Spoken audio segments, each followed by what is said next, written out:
Hi everyone, Ray from Pro String again with another racket restringing tutorial. Today's racket, as you can tell already, it's a badminton racket. It's that time of night when you start a racket at 11 p.m. at night, this happens. It's a tennis racket, I can confirm. It's absolutely a tennis racket. Fine, cool. Now that we've got to terms of what kind of racket it is a Yonex Yonex Ezone DR 100.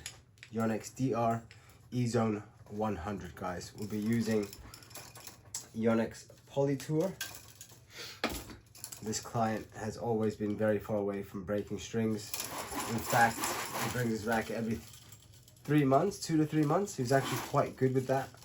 I'm bringing his racket in for a tuning, let's say, for a good restring, because after 3 months, obviously strings are dead. So I advised this time, actually, I said, hey, why don't you try a hybrid out? It's going to give you much more for your money, seeing that you don't break strings. So it'd be interesting to see how he gets on with this hybrid. He's provided a basic print Synthetica original. Right, we've got our 2 first mains, 1 to each side in. It's a 16-19 stringing pattern, so therefore we have 7 more to count. 1, 2, 3, 4, 5, 6, 7.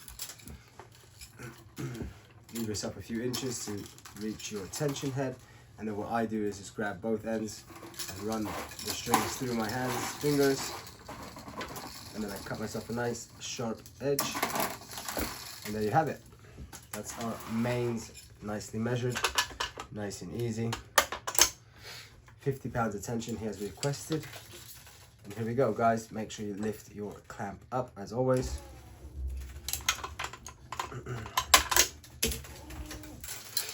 There you go. So we're always going to string symmetrically.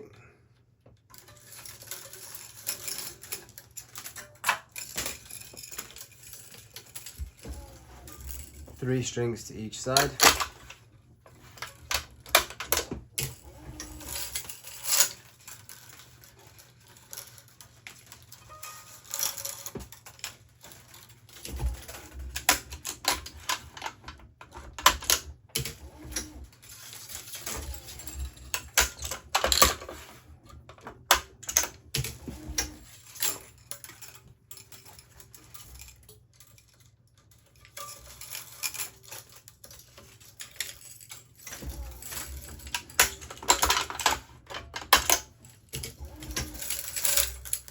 So that's 3 to each side now, guys.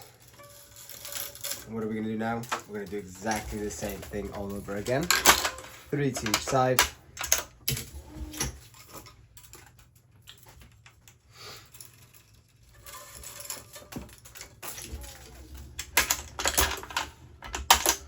So again, this is the Yonex Polytour Pro.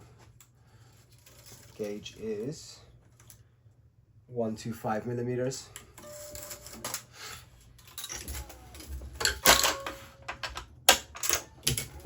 Now an older Yonex model, which I saw actually quite a few of when it was the latest. Gotta say, it's probably 4, 5, 6 years old now, maybe around there, somewhere around those numbers. I don't think this model exists anymore. Ezone DR 100. I think it's just the Ezone now. Ezone 198, I believe.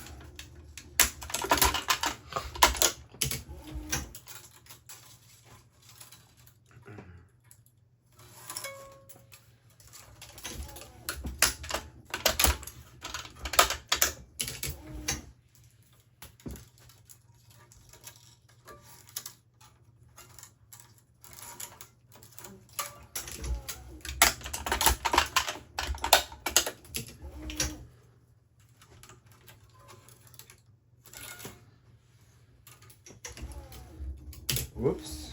So as you guys seen, I've carried on into my 8th main. I've upped my tension 15%, guys. 15% as always. 15 to 20 is the recommended. feel like my stringing comes out pretty tight. No complaints ever from anybody. So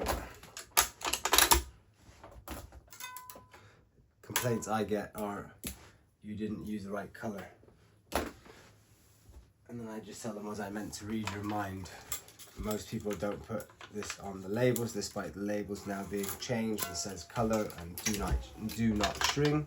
Had a few people over the years. I've had 2 people regarding color. One left me a bad review, the other one hasn't yet. It was a yellow, it was a similar yellow to this. It's just it was a synthetic. I remember it clearly. This is already 2.5 years ago. Guys, up your tension, don't forget, up your tension, and a Parnell knot, as you can hopefully tell. Parnell knot. It was a color like this.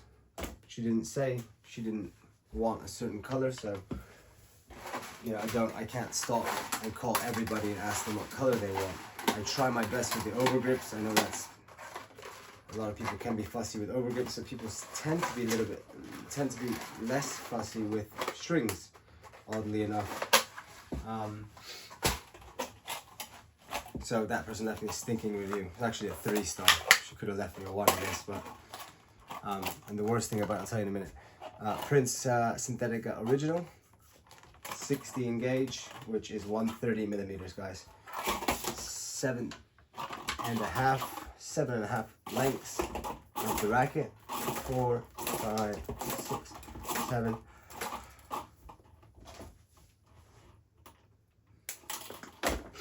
Seven and a half. Worst thing, the way she spoke to me on the phone was something out of a movie. She's like, "You can't tell me, yeah. I used to work in a tennis shop." And I was like, "Wow, you worked in a tennis shop and you don't know that if you want a specific color, you should probably let us know." So the more she spoke, the worse she made herself look and sound, and she ended up, I don't know if she ended up hanging the phone up on me. I mean, she gave me a 3-star, so I don't know.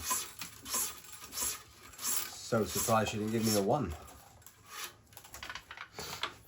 Recently, another little story. So guys, stringing always 1 in front. As you can see, I'm weaving 2 instead of just weaving 1 and pulling it. Surely because it makes the weave much easier. Yeah, that makes sense.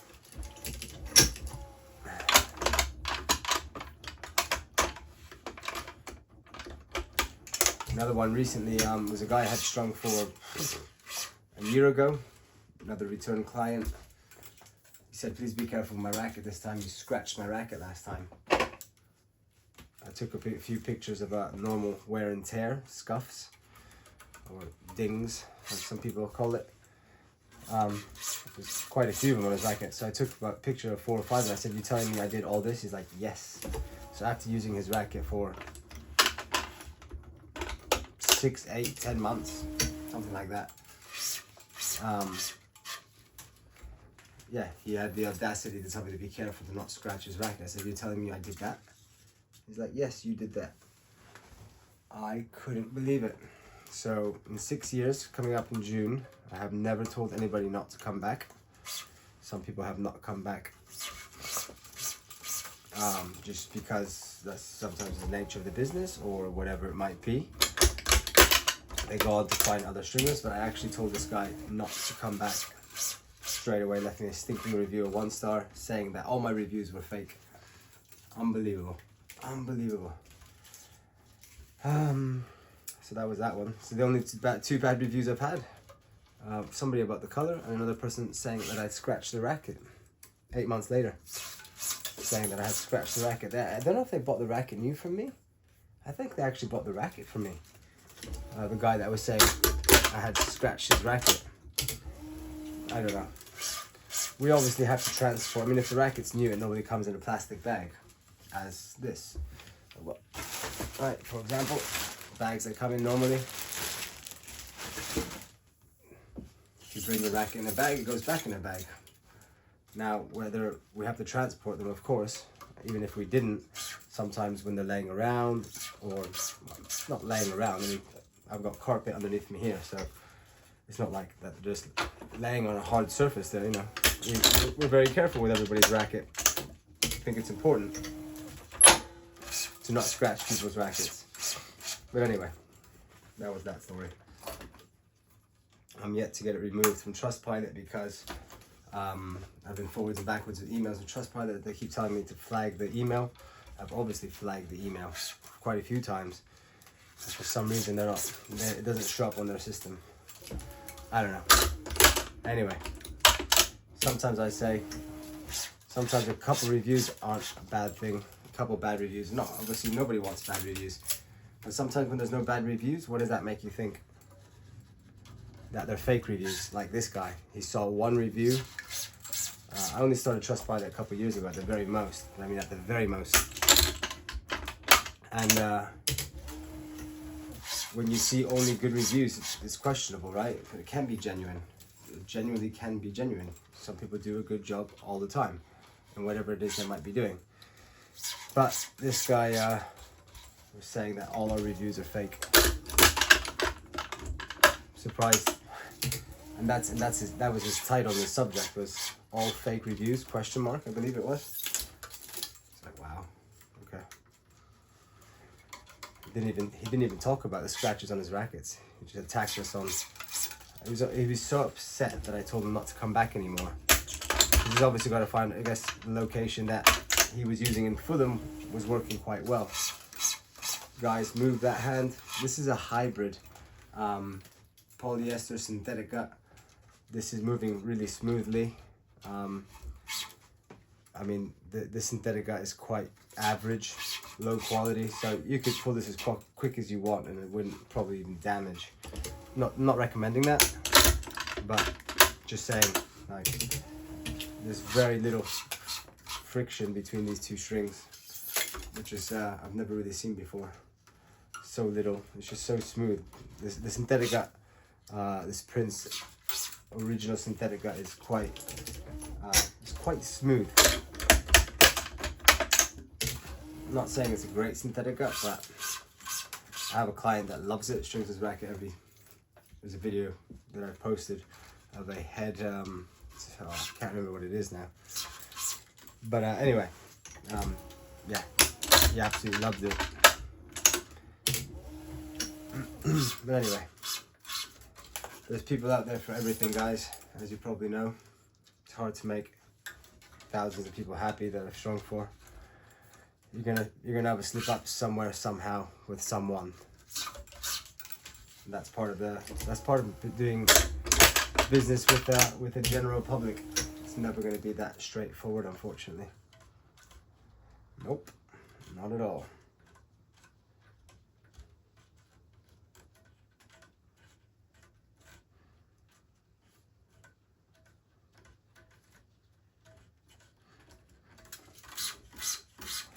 Straightening up my strings a little bit.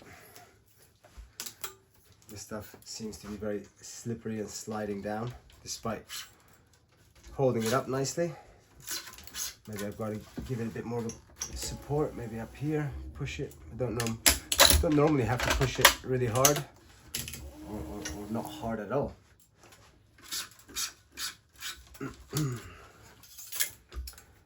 But anyway, guys, we're coming to an end. For you people or stringers out there that are just starting, 1, 2, 3, 4, 5, 6, 7, skip 1, 8. Exactly the same at the bottom, 7, skip 1, 8. If that's helpful. It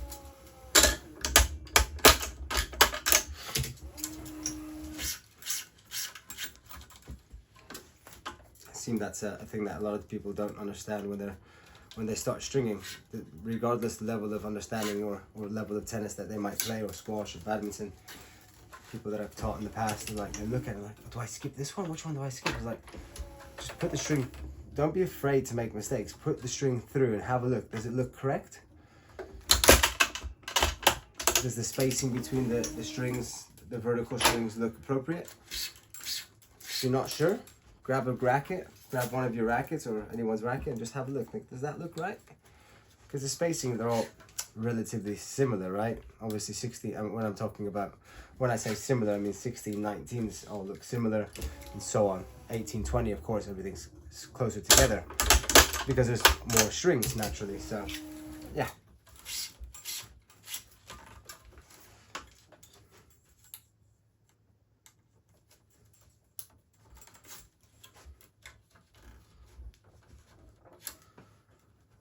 This is actually going to be quite tight, I think.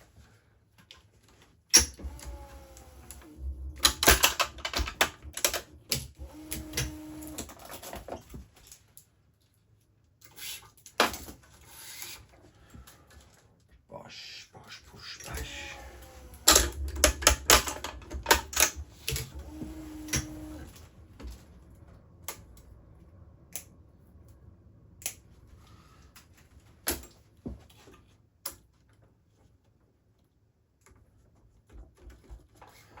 So you can comfortably tie your knot. I say comfortably. Looks like it's been tied off on the third last cross. I'm gonna go for the second. As you saw, I don't think it's ever been done on the second here. Not at least on this side. It has been done on that side though, it looks like it. You can normally tell where the grommet is enlarged from a knot. And that can give you a bit of a hint of where you should also tie your knots.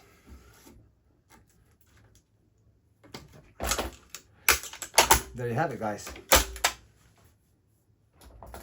Another one for the books, or another one for the YouTube, I'd say, I guess. Put my string away, well, my string away, make sure I don't forget. These are small things that you guys might do as well. I know I've done it, and I'm sure we've all done it. Forget to return the client's string, leave it on the floor in a rush, or whatever it is.